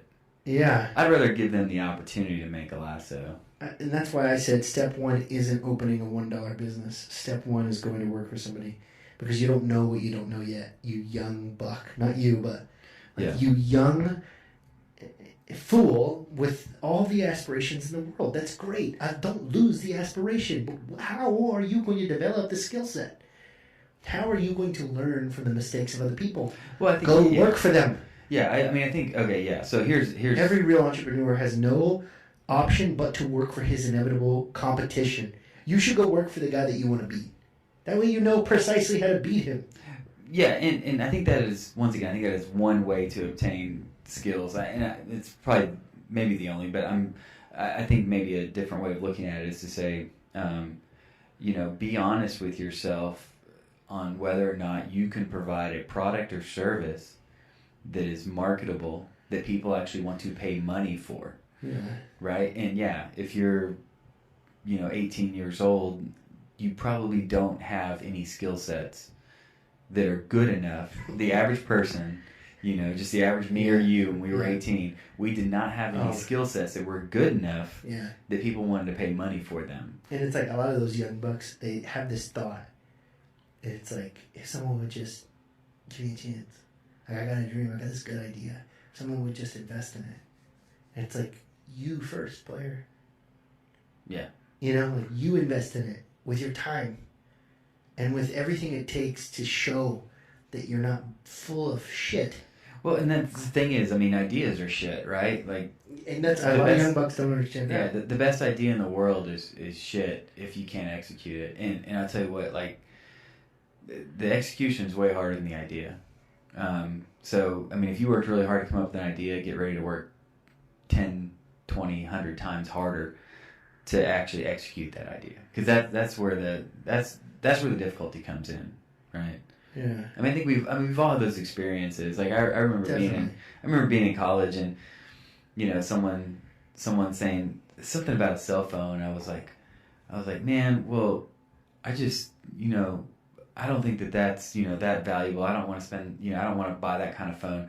Like when they start putting MP3s on phones, you know, then and also like not only putting the MP3s on phone, but give me a place I can go buy MP3s.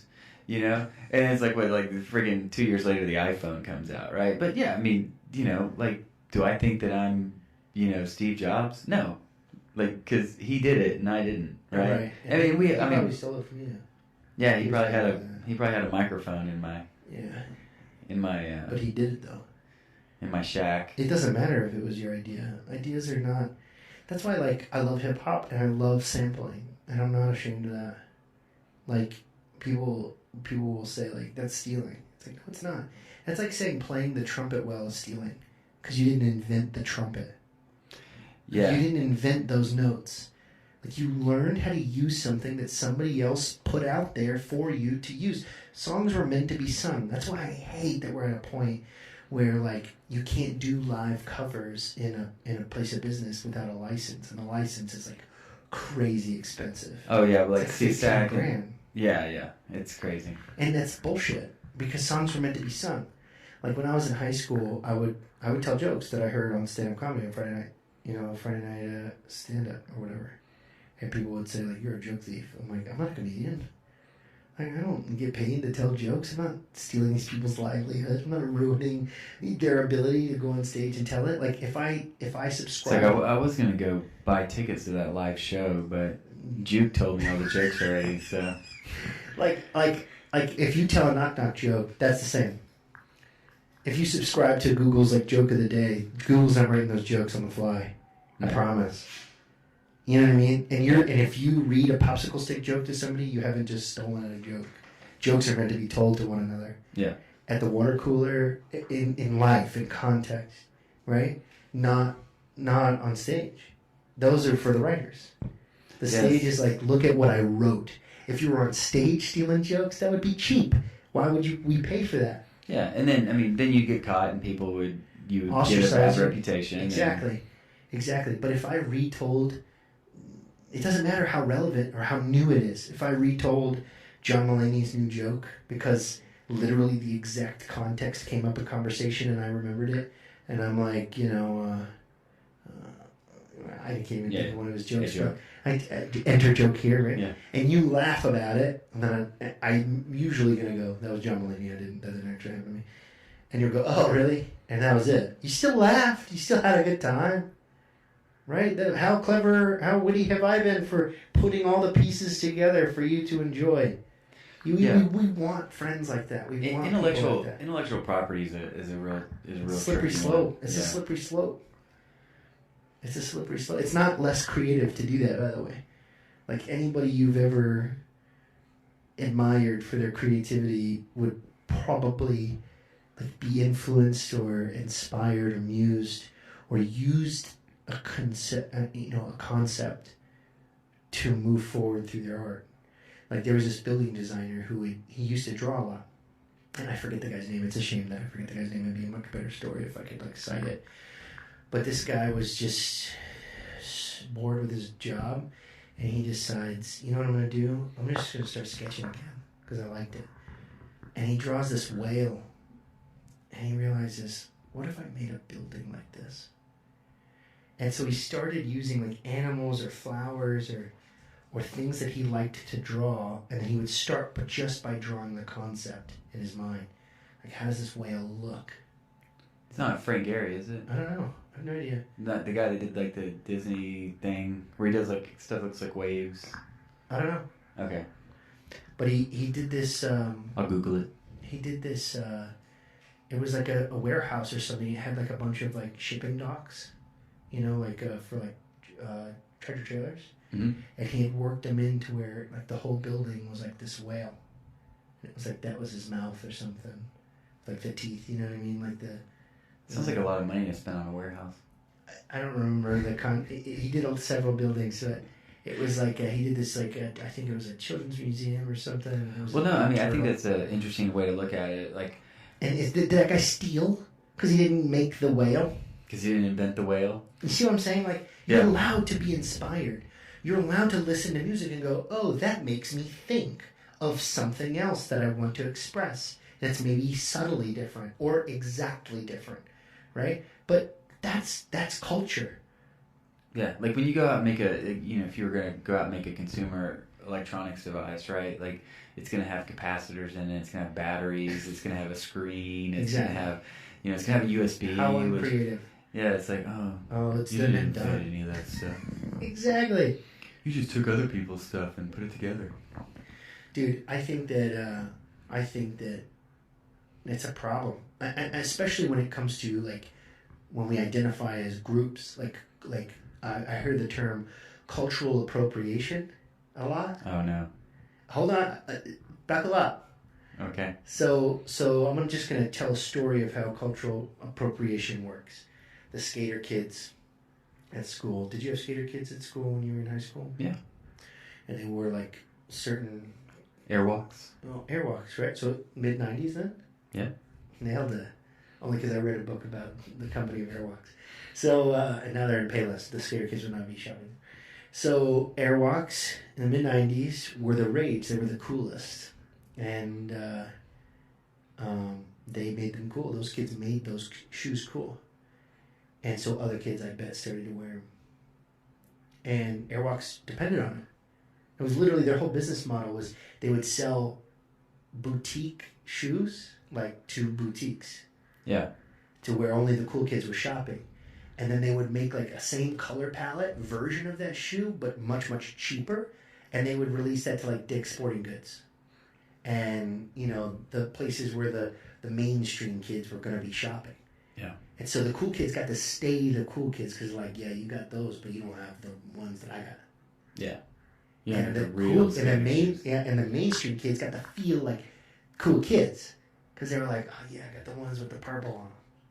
You know what I mean? Yeah. And so it was like this duality to the culture that really kept them going. Well, they ended up breaking their promises to the boutiques, and they started just, well, we would make so much more money if we just sold all the cool shoes. It was like somebody else took over the business and was like, fuck that, sell all the cool shoes to all the kids, and it just completely imploded. Like within a matter of years, like it went from nobody to competing with Adidas and Nike, which was unheard of, to nobody again because that was the only thing keeping them. They had hacked the system. Yeah. And the point I'm trying to make is that that's a business who understands cultural appropriation at its finest. Cultural appropriation is the same exact thing as forming cultural nuance and instances. It doesn't happen any other way. Without people, there is no culture. I'll give you an example. Rob Dyrdek. Do you know who that is? He's a skater. I'm not a skater, by the way. I don't know why I have all these skater analogies. Go ahead. So he's a skater. He does a TV show called Fantasy Factory, whatever. He annoys the shit out of me. But he's got a hit TV show. I heard him on one of his TV shows because my brother-in-law watches. He's a teenager. He watches it, like Ridiculousness or Fantasy Factory, whatever it is. And he was talking about this car that was murdered out. This car's murdered out. And I was like, what does that mean? I didn't understand what it meant at first. And then I realized, it just means... all black. It's all black and the windows are tinted and the headlights are tinted and the brake lights are blacked out. It's all black. Mm-hmm. Well, that's wrong. That's incorrect. Cultural reference. It's murked out. Oh, really? And the reason it's murked out is because mercenaries do their cars like that overseas. Oh, interesting. And in rap, right, murking someone is the same as killing someone or murdering them. And the reason is because that's what mercenaries do for a living. Two separate cultural references to mercenaries. One literal to their car and one practical to their occupation. And through someone who didn't understand that reference, or a group of people that didn't understand that reference, it started being called murdered out, the car. Because to murk someone was to murder them. So like that was like double cultural appropriation. Exactly. Well, and so what's funny about that is that is culture. It's wrong, but that's how it happens. It doesn't happen any other way. It doesn't happen by everybody understanding the deep nuances of reference. It happens because people hear an incredibly thought-out reference in like a rap song, and they completely misunderstand it. And that misunderstanding catches on in the masses much quicker than someone can explain to them that they're wrong. And so now you got this whole group of young skater kids calling stuff that's all black murdered out, and it drives me nuts. And you know what's funny is like I can be upset about it, or I can just go, well, that's weird that I know how that happened, and it happened all the same with or without me, and it doesn't matter. Well, so yeah, back to because there's obviously like a lot of stuff going around the interwebs these days about cultural appropriation, which I think is, man, it's crazy. Like what culture ever in history hasn't borrowed or learned or just like like you were saying with, you know, like I was inspired by a whale. And it's like, man, you were, you know, like, are you going to accuse him of culturally appropriating that whale or whatever? So, yeah, I mean, I think that whole thing is nuts. Just the overemphasis on, you know, well, like, that's your culture, you keep it over there, and I'm going to keep mine over here. And that's not how culture works. Yeah, that's not how culture works. No. Period. Especially like in especially in the U.S., right? Like, this is a place that has been, I mean, just cultures from all over the place coming here going, okay, well, you know, there is one thing I like about, you know, the U.S., you know, being someone, if I'm an immigrant, I'm saying this. One thing I like about, hey, you guys have like a lot of freedom here, and that in return results in a lot of economic opportunity and other opportunity. Opportunity to not go to jail for saying some stuff that the government doesn't like. But yeah, I mean, and obviously all these people brought their culture with them from all over the world, and I think that's right. I mean, I think that's pretty cool, man. I think that the U.S. does have two big, I don't want to call them exports, but two big things that we do the best, and one is entertainment for sure. We are entertainers. We have the highest producing movies worldwide, right? Like they said that I think Mulan was made like 10 or 15 times in China before Disney did it. Like that story. So it's an old story. Like Disney's not writing a lot of their stories. Oh, like, no, they're all like old fables. And right, stuff, right? Yeah. Except for Frozen was written by them recently, which is another story. But I heard Jackie Chan in an interview talking about how like Mulan was done over and over and over again and doesn't ever really do that well. It's just an old story. And Disney does it, and now everybody knows it all over the world. And it's like they want to come to America to make movies because they know that the platform is bigger because that's what we're known for. And I think the other thing that we have is invention. It's because of that freedom. Yeah, because absolutely. Whether it's real or not, I think that's the industry part. Whether we really are free the way we project, the way we believe, because we believe wholeheartedly that the sky is the limit, we invent stuff. Right? Like, we make new things, or things that the Japanese can make better. I mean, to invent something, or the Germans can make better, or whoever. To invent something, you're typically having to put a lot of risk in, right? Like you're having to, you know, whatever, work without pay, or put a lot of money into it, or whatever it is.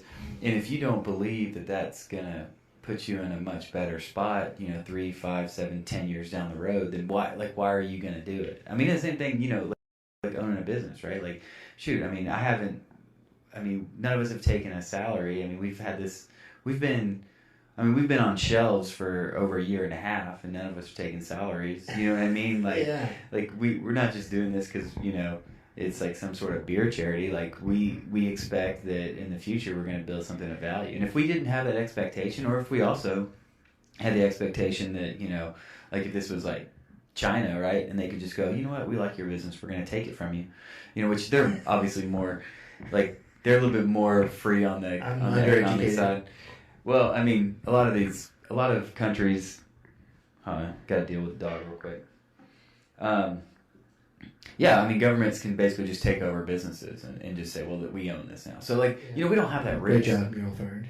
What's that? Like, great job, you're all fired. Yeah. Hey, you guys did a great job here. Hey, wow, I really like what you did with the lights. All right, get out. Yeah, get out. So yeah, I mean, you gotta believe. I mean, you gotta know that you gotta know what the rules of the game are, and you gotta know that they're gonna be in place down the road. So yeah, because otherwise, why would you risk it? Like chess, like there has to be a board, there has to be tiles, there has to be the ways that the pieces can move. Otherwise, you're not playing chess. Yeah, and you might be playing something, but it's not chess. Yeah, like those rules have to be in place in order for us to agree that this is a game, first of all, and then it's a game that we both want to play. Exactly. So, man, I guess we've kind of interjected our opinion in several times during this conversation, but I mean, if you were just to kind of sum it up, I mean, what do you feel have been kind of the, I don't know, 1, 2, 3 most important lessons that you've learned, or things that you kind of wish you had known earlier, been able to? Yeah. And sometimes you say, hey, there's no way I could have known this. I had to experience it, but I would say that number one is thinking that you know better than the guy you work for. It seems, I think out loud, it seems like the most like intuitive, but it really, really in practice seems to be counterintuitive. No matter how, the more people I meet in my own industry and in other industries, the more that seems to be a prevalent problem with young, smart people, unfortunately, is that they think they know better than their boss. And it's like, you don't. You don't know better. You might be able to do stuff different. But if they're running a business that's running, then they know something you don't. Yeah. There's something about that, kind of the way I look at it, something about, like, when you see a successful business, like, you may look at it from the outside and it may look like there's all sorts of issues with it, but there's some sort of underlying secret sauce that you're unaware of. Yeah. And that, I mean, probably the guy that runs the business doesn't even know what that secret sauce is, but all he knows is, like, don't mess with it. Stay away from it, because there's something here that's working. Don't open this door. Yeah, There's exactly. something going on in there that's working. Yeah, no, I agree. I think that would be number one. And number two is you gotta, like, you have to make your bed. Like, you have to do the small stuff. You have to, like, put your, straighten your tie. Like, it's like, you can't just have this big idea, this 10,000 foot view of the end result. Like, that part's easy.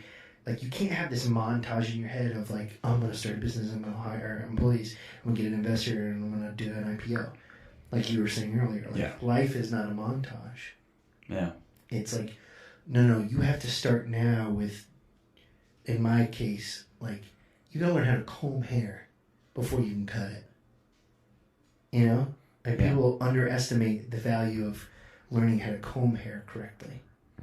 Well, I mean, yeah, I think, I don't know, to kind of point out maybe some of the ridiculousness of kind of, like you said, like that montage or that whatever. It's like, yeah, it's great to have, like, goals and visions and things, but that's just, you sit down once, you have that, and then keep in the back of your mind, and it's sort of like saying, like, hey, I want to run a marathon, and, I'm gonna be at mile 26, and it's like, well, how are you gonna get there?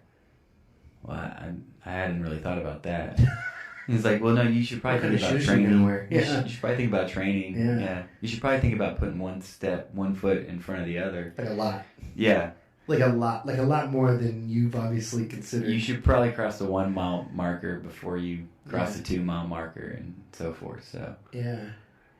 And then I guess the last thing for me would be, I don't know.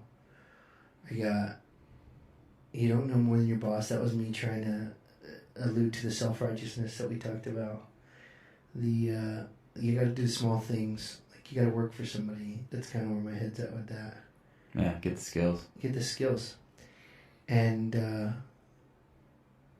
you gotta have integrity, I guess. You gotta... Something that I learned probably the hard way was just that, like, I don't know, that montage is big for me personally, because something I realized is that, like, my goal, I don't even want to say it out loud because it's kind of like, you know, it's close to my chest. Yeah, that's cool. But let's just say this shop, I'm not done with it. We haven't done a remodel.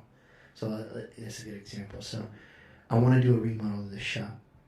And what I realized is I could spend the rest of my life trying to do the remodel.